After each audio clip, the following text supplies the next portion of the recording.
السلام علیکم dear members, آج ہم 105 نمبر پہ نازل ہونے والی سورہ سنیں گے جو قرآن پاک کی موجودہ ترتیب میں، جو کہ لوح محفوظ کی ترتیب ہے، اس میں 58 یعنی 58 نمبر پر ہے، اور جب نازل ہوئی تو 105 نمبر پہ مدینہ منورہ میں نازل ہوئی تھی، اور یہ سورہ مجادلہ ہے، اور مجادلہ کے معنی ہے جھگڑا کرنے والی، اور یہ ایک واقعہ پیش آیا تھا اور اس لیے یہ سورت نازل ہوئی تھی۔ آج ہم وہ واقعہ بھی اس سورت میں انشاءاللہ سنیں گے۔ حضرت خولہ بنت ثعلبہ جو کہ قبیلہ خزرج سے تعلق رکھتی تھی، ان کی شادی قبیلہ اوس کے حضرت اوس بن ثابت سے ہوئی تھی۔ ان کے چھوٹے چھوٹے بچے بھی تھے اور ان کے ماں باپ کی وفات ہو چکی تھی۔ دونوں ہسبینڈ وائف کے درمیان جھگڑا ہوا، اور غصے میں آ کے حضرت اوس بن ثابت نے اپنی بیوی کو کہہ دیا کہ تم میرے لیے، یعنی جو ایک رسم چلی آ رہی تھی کہ زہار، اگر وہ اپنے بیوی سے زہار کر دیں تو بیوی سے کی طلاق ہو جاتی تھی۔ اور پہلے بھی ایک سورت کی آیات نازل ہوئی تھیں کہ اگر تم لوگ اپنی بیوی کو ماں کہہ دو یا بہن کہہ دو تو وہ تمہاری ماں نہیں بن جاتی، تو طلاق نہیں ہوتی، لیکن اس کا بھی کفارہ ہے۔ اور اگر تو یہ الفاظ باقاعدہ ادا کر دو کہ تم میری ماں کی طرح حرام ہو، یہ والے الفاظ ادا کر دو، تو یہ زہار کا جو طریقہ تھا اس سے فوراً طلاق ہو جاتی تھی۔ تو اب اللہ تعالیٰ نے اس طریقے کو بھی آیات نازل کر دی ہیں۔ اور حضرت خولہ جب بہت زیادہ روتی ہوئی، جب یہ اپنے شوہر نے یہ الفاظ ادا کر دیے تو اب وہ ڈیفینیٹلی طلاق جو ہے وہ ہو جاتی تھی۔ اب بہت زیادہ روتی ہوئی آپ صلی اللہ علیہ وسلم کے پاس آئیں، اور اس امید سے آئیں کہ شاید آپ صلی اللہ علیہ وسلم کہیں کہ طلاق نہیں ہوئی۔ تو اب وہ حضور صلی اللہ علیہ وسلم تو بغیر وحی کے تو نہیں بول سکتے تھے کچھ بھی، تو آپ صلی اللہ علیہ وسلم نے اس سے کہا کہ اب تم دونوں کے درمیان طلاق ہو چکی ہے۔ اور اس کے بعد جو ہے وہ روتی رہیں، اور اللہ تعالیٰ سے بھی فریاد کر رہی، اور ان سے بھی، آپ صلی اللہ علیہ وسلم سے بھی رو رو کے فریاد کر رہی کہ اللہ کے رسول کچھ رحم کرے، میرے بچوں کا کیا بنے گا، میرے شوہر سے مجھے بہت محبت ہے اور ہمارے درمیان غصے میں یہ ہو گئی یہ بات، تو اللہ کے رسول میری مدد کریں۔ اور آپ صلی اللہ علیہ وسلم کی بھی بہت زیادہ فریاد کر رہی ہے، اور اللہ تعالیٰ سے رو رو کے فریاد کر رہی ہے، اور جب دیکھا کہ آپ صلی اللہ علیہ وسلم نے خاموشی اختیار کر لی ہے، اور اس کے بعد وہ اللہ تعالیٰ سے رو رو کے سجدے میں دعائیں کرنا شروع ہو گئی کہ اے اللہ تعالیٰ آپ میری مدد کریں، اے اللہ فیصلہ میرے حق میں دے دیں۔ اور یہ بھی اللہ سے کہہ رہی ہیں، یعنی یہ نہیں کہہ رہی کہ خالی کوئی فیصلہ دیں، وہ یہ بھی رو رو کے کہہ رہی کہ اللہ فیصلہ میرے حق میں آنا چاہیے اے رب العالمین۔ اور وہ اتنا روئی اور اتنی دعا کی کہ اللہ تعالیٰ نے آپ صلی اللہ علیہ وسلم پہ وحی بھیج دی اسی وقت، جیسے کہ پارے کا نام بھی قد سمع اللہ ہوا ہے، یعنی یقیناً اللہ نے بات سن لی۔ بسم اللہ الرحمن الرحیم۔ قد سمع اللہ قول التی تجادلک فی زوجہا وتشتکی الی اللہ واللہ یسمع تحاورکما ان اللہ سمیع بصیر۔ یقیناً اللہ نے بات سن لی اس عورت کی جو کہ جھگڑ رہی تھی اپنے شوہر کے بارے میں آپ صلی اللہ علیہ وسلم سے، اور فریاد کی جا رہی تھی اللہ سے، اور اللہ سن رہا تھا تم دونوں کی گفتگو، یعنی اللہ سن رہے تھے محمد صلی اللہ علیہ وسلم کی اور حضرت خولہ کی جو گفتگو ہو رہی تھی۔ بلا شبہ اللہ ہر بات کو سننے والا اور سب کچھ دیکھنے والا ہے۔ اور اللہ تعالیٰ نے اگلی آیت نازل فرما دی کہ جو لوگ زہار کرتے ہیں، یعنی اپنی بیوی سے یہ کہہ دیتے ہیں کہ تم میری ماں کی طرح حرام ہو، تو اپنی بیویوں کے ساتھ زہار کرتے ہیں تو وہ نہیں ہو جاتی ان کی بیویاں، ان کی مائیں۔ ان کی مائیں وہی ہوتی ہیں جنہوں نے انہیں جنا ہوتا ہے، اور بلا شبہ وہ کہہ رہے ہیں ایک انتہائی ناپسندیدہ اور سخت ناپسندیدہ جھوٹی بات۔ اور یقیناً اللہ تعالیٰ بڑا معاف کرنے والا اور بہت درگزر فرمانے والا ہے۔ اور وہ لوگ جو زہار کریں اپنی بیویوں سے، پھر رجوع کرنے سے پہلے ایک غلام آزاد کریں، اس سے پہلے کہ وہ اپنی بیوی کو ہاتھ لگائیں، اور اللہ تعالیٰ ہر چیز سے پوری طرح باخبر ہے۔ اور پھر اگر کوئی غلام نہ ملے، کوئی غلام نہ آزاد کر سکیں، یا ان کی اتنی سخت نہ ہو، ان کے پاس پیسہ نہ ہو، تو پھر وہ روزے رکھیں، 2 مہینے کے لگاتار روزے رکھیں، اس سے پہلے کہ وہ اپنی بیوی کو ہاتھ لگائیں۔ اور جو لوگ روزے رکھنے کی بھی طاقت نہ رکھتے ہوں تو ان کو چاہیے کہ وہ 60 مسکینوں کو کھانا کھلائیں۔ اور یہ اللہ کی حدود ہیں جن کو ماننا ہر مسلمان پہ فرض ہے، اور اس کو نہ ماننے والوں کے لیے دردناک عذاب ہوگا۔ اس وحی کے نزول کے بعد حضرت خولہ جو کہ بہت زیادہ رو رہی تھیں، ان کو بلایا آپ صلی اللہ علیہ وسلم نے، اور آپ صلی اللہ علیہ وسلم نے خوشی کا اظہار کرتے ہوئے انہیں فرمایا کہ آپ کے حق میں اللہ تعالیٰ نے آیات نازل کر دی ہیں۔ اس کے بعد آپ صلی اللہ علیہ وسلم اور تمام صحابہ کرام اور خاص طور پہ خلفائے راشدین حضرت خولہ بنت سلمہ کی ہر بات سنتے تھے کہ یہ وہ صحابیہ ہیں جن کی بات اللہ تعالیٰ نے رد نہیں کی، فوراً اللہ تعالیٰ نے ان کی دعا جو ہے قبول فرمائی اور آیات نازل فرما دی۔ سورہ مجادلہ کی اگلی آیات میں اللہ تعالیٰ ان منافق یہودی مسلمانوں کے لیے جو کہ یہودیت سے مسلمان ہوئے تھے لیکن ابھی تک منافق تھے، ان کے بارے میں اللہ تعالیٰ آیات نازل فرما رہے ہیں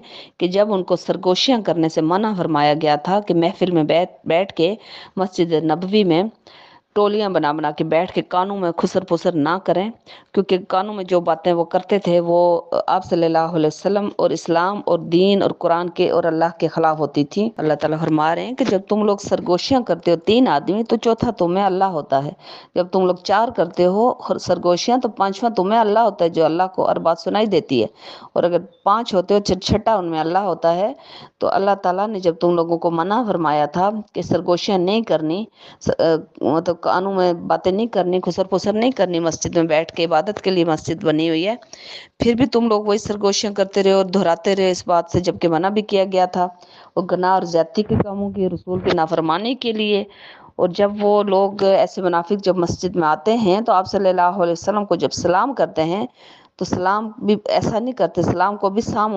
السلام علیکم کہتے ہیں، یعنی کہ سلام بھی غلط طریقے سے بولتے ہیں، اور پہلے بھی آپ نے سنا تھا کہ کئی الفاظ کو بدل کے بولا کرتے تھے یہودی سے مسلمان ہونے والے۔ اللہ تعالیٰ فرما رہے ہیں کہ ایسے منافقوں کا جو ٹھکانہ ہے وہ جہنم ہے اور وہ اسی میں جھلسیں گے اور وہ بہت ہی برا ٹھکانہ ہے۔ اور اللہ تعالیٰ فرما رہے ہیں کہ اے لوگو جو ایمان لائے ہو، یعنی اے مومنو جو کہ منافق نہیں ہے، جو مسلمان بھی نہیں ہے، جو کہ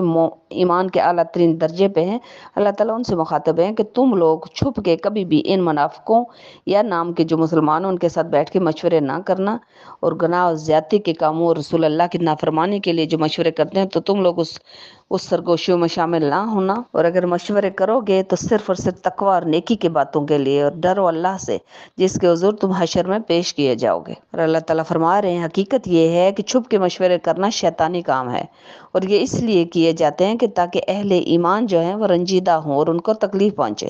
حالانکہ یہ جو یہودی اور منافق ہیں یہ ان کو نقصان کبھی بھی نہیں پہنچا سکتے جب تک اللہ کا اذن نہ ہو، اللہ کی مرضی کے بغیر کوئی نقصان نہیں پہنچا سکتا۔ اللہ تعالیٰ مومن مسلمانوں سے فرما رہے ہیں کہ مومنوں کو تو صرف اللہ ہی پر بھروسہ کرنا چاہیے، اور اے ایمان والو جب تم لوگوں سے کہا جائے کہ مسجد میں جب بیٹھتے ہو مجالس میں تو کشادگی پیدا کرو، یعنی دور دور ہو کے بیٹھو، یعنی کہ دوسروں کو جگہ دو، جو باہر سے آئے ان کو جگہ دو، اور اللہ تعالیٰ کشادگی بخشے گا تمہیں۔ اور جب کہا جائے کہ اب اٹھ جاؤ، یعنی کہ جب محفل برخاست ہوگی، حضور صلی اللہ علیہ وسلم نے خطاب کر لیا تو اب ٹولیوں کی صورت میں بیٹھ بیٹھ کے سرگوشیاں نہیں کرنے والوں میں نہیں شامل ہونا، تو اب اٹھ جایا کرو، اور جب کہا جائے اٹھ جاؤ تو اٹھ جایا کرو۔ اور اللہ تعالیٰ ان لوگوں کو جو ایمان لائے ہیں تم میں سے اور جنہیں اللہ تعالیٰ نے علم دیا ہے درجوں کے اعتبار سے، یعنی کہ اللہ تعالیٰ نے پہلے بھی ہم نے سنا ہے کہ اللہ تعالیٰ مہاجرین مکہ فتح مکہ کے پہلے والے مسلمانوں کا درجہ سب سے بلند ہے اور بعد میں آنے والوں کو دوسرے نمبر پہ ہے، تو اللہ تعالیٰ نے درجوں کے اعتبار سے سب کو علم دیا ہے، اور اللہ تعالیٰ ان سب اعمال سے جو تم لوگ کرتے ہو پوری طرح باخبر ہے۔ اب چونکہ اسلام کا بول بالا ہو چکا تھا، فتح مکہ بھی ہو چکی تھی، اور لوگ جوک در جوک چونکہ اسلام میں داخل ہو رہے تھے، اور بہت سے لوگ مسلمان ہونے کے باوجود وہ آ کے بیٹھ کے حضور صلی اللہ علیہ وآلہ وسلم سے مسائل پوچھا کرتے تھے، اور اس کے علاوہ جو غیر مسلم تھے آ کے اسلام قبول کرتے، حضور صلی اللہ علیہ وسلم کے ہاتھ میں بیعت کرتے تھے، تو ہر بندے کی یہ خواہش ہوتی تھی کہ آپ صلی اللہ علیہ وسلم کے ساتھ بیٹھ کے کان میں ہی بات کرے، قریب جا کے بات کرے، یعنی دور سے جب آپ صلی اللہ علیہ وسلم خطاب کرتے تھے، اس کے علاوہ اکیلے میں بھی ملنا چاہتا تھا ہر بندہ۔ تو اب اللہ تعالیٰ نے ایک آیت نازل فرمائی ہے تاکہ جو مومن ہیں ان کو مزید آزمایا جا سکے، اور جو باقی ہیں لوگ ان کے دلوں کا کھوٹ بھی معلوم ہو سکے۔ اب اللہ تعالیٰ فرما رہے ہیں کہ اے ایمان والو جب رسول اللہ سے اکیلے میں علیحدگی میں بات کرنا چاہو تو اس سے پہلے کچھ صدقہ خیرات کر کے پھر اندر جایا کرو۔ تو اب جب یہ آیت نازل فرمائی گئی صدقہ خیرات دینے سے تم لوگوں کے گناہوں کی بخشش ہوگی، تو بے شک اللہ غفور الرحیم ہے۔ جب یہ آیت نازل ہوئی تو بہت سے جو صحابہ کرام جو مومن کے اعلیٰ ترین درجے پہ تھے وہ تو صدقہ خیرات دے کے تو اندر جانے لگے کہ ہم آپ صلی اللہ علیہ وسلم سے آج بات کریں گے، لیکن جن کے دلوں میں کھوٹ تھا، جو منافق تھے یا جو ویسے مسلمان تھے، تو وہ سارے ڈر گئے کہ یہ ہمیں تو صدقہ خیرات اب کہاں سے دیں گے، اگر بات نہیں اب کر سکیں گے، ہم نے تو بہت سی باتیں پوچھنی تھی۔ تو اب اللہ تعالیٰ نے اگلی ہی آیت فوراً نازل فرمائی کہ کیا تم ڈر گئے اس بات سے کہ پیش کرو اپنے علیحدگی میں گفتگو سے پہلے صدقات، اللہ تعالیٰ فرما رہے ہیں اللہ نے فوراً یہ حکم پھر منسوخ بھی کر دیا اگلی ہی آیت میں کہ پھر اگر ایسا نہ کر سکو یعنی صدقہ نہ دے سکو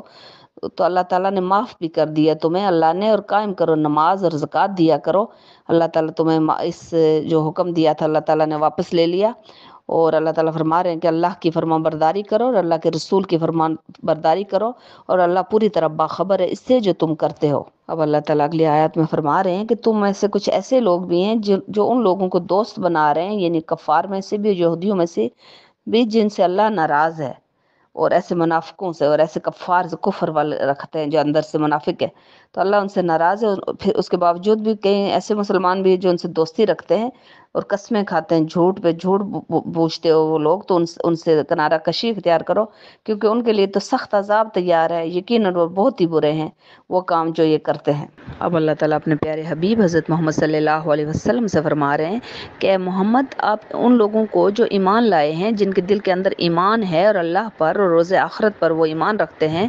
وہ ان لوگوں سے بالکل بھی محبت نہیں رکھتے جنہوں نے اللہ کی اور اللہ کے رسول کی مخالفت کی ہے، اگرچہ کہ وہ ان کے اپنے باپ، بیٹے، بھائی یا اہل خاندان میں سے کیوں نہ ہوں، یعنی کہ اپنے قرابت دار ہی کیوں نہ ہوں، لیکن وہ اللہ اور اللہ کے رسول کے اگر دشمن ہیں تو اللہ اور اللہ کے رسول سے زیادہ ان سے محبت نہیں رکھتے، بلکہ اللہ کی محبت جو ہے وہ غالب آ گئی ہے ان کے دلوں میں۔ تو اللہ تعالیٰ بھی بدلے میں ان کو کیا دیں گے کہ اللہ تعالیٰ ان کو داخل کریں گے کہ ایسی جنتوں میں کہ جن کے نیچے نہریں بہہ رہی ہیں، ہمیشہ ہمیشہ ان میں رہیں گے، اور اللہ تعالیٰ ان کو رضی اللہ تعالیٰ عنہ و رضوان ہو، یعنی اللہ ان سے راضی ہو اور وہ اللہ سے راضی ہو گئے۔ اور یہی اللہ تعالیٰ نے ان کا نام جو ہے صحابہ اکرام کا نام ہم اسی لیے رضی اللہ تعالیٰ عنہ لکھتے ہیں،